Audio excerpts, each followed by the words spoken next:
Welcome back to my Ultimate Decades Challenge.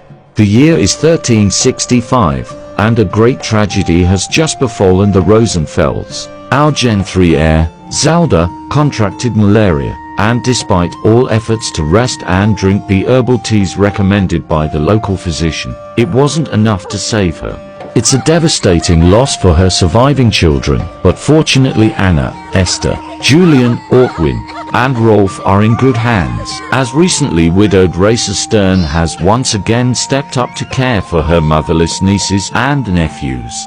Dorrit, too, is devastated by the passing of her cousin. Zelda had been the closest she'd ever had to a sister. They grew up together, survived the plague and persecution together, and were each other's rocks in their darkest moments. Losing her was like losing a piece of her soul, and she didn't know how she'd ever feel whole again.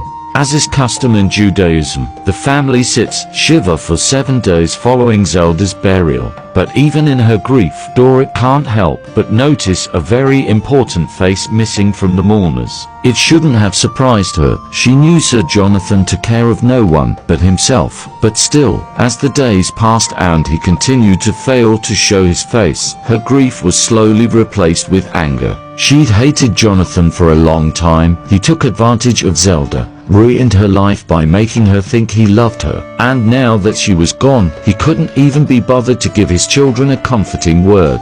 Returning to her home on the mainland, she vented her frustrations to her husband. Zelda was still a child when she met Sir Jonathan. How is what he did to her even allowed? He needed punishment. Some form of justice had to be dealt. But what hope did she have against a knight of the Isle? Thale feels for his wife. He knows how close she was to Zelda, and wanted nothing more than justice for her and her family. After giving her time to let her anger out, he speaks up. "Aren't you a distant cousin of Lady Gertrude?" Dorrit pauses, staring at him before putting emphasis on the word distant and asking what that had to do with anything. He suggests they try to get an audience with her. Rumors were rampant about her involvement in the passing of Lord Gottfried, and it was no secret she wasn't a fan of her bastard stepson. If they really wanted Sir Jonathan to face justice, their best chance was through her. Deciding it was at least worth trying, the couple make the journey back to the crumbling Isle, and by some miracle, their request for an audience with the Dowager Lady is granted.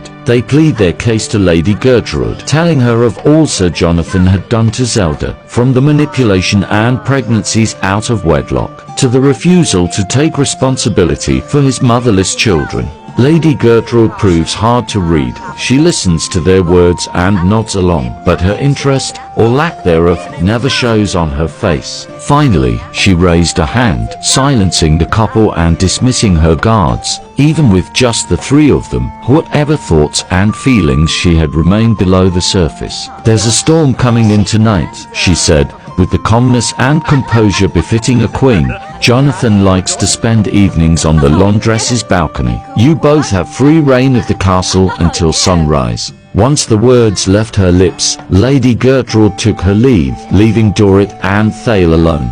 In the silence surrounding them, the couple looked deep into each other's eyes, in agreement on what needed to be done.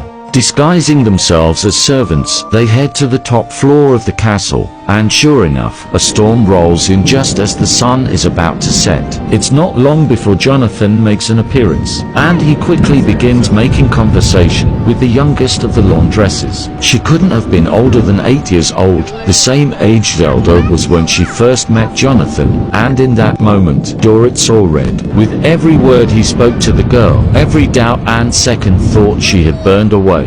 As the rest of the servants retire for the night, Jonathan goes on the balcony to watch the storm, unknowingly followed by Dorrit and Thale. The wind and rain roaring in her ears, Dorrit strikes the first blow, and everything that follows is a blur. The sounds of the storm are loud. Nothing can be heard over the raging winds and rumbling thunder.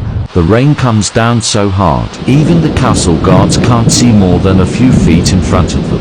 The next morning, Sir Jonathan is found lying still in the grass, just below the balcony he was so fond of. The cause of unaliving is obvious to everyone. The storm had been awful. It's a wonder more guards hadn't fallen from their posts. Dorrit and Thale weren't seen leaving the castle. No questions were ever asked, and the young couple never speak of that night again.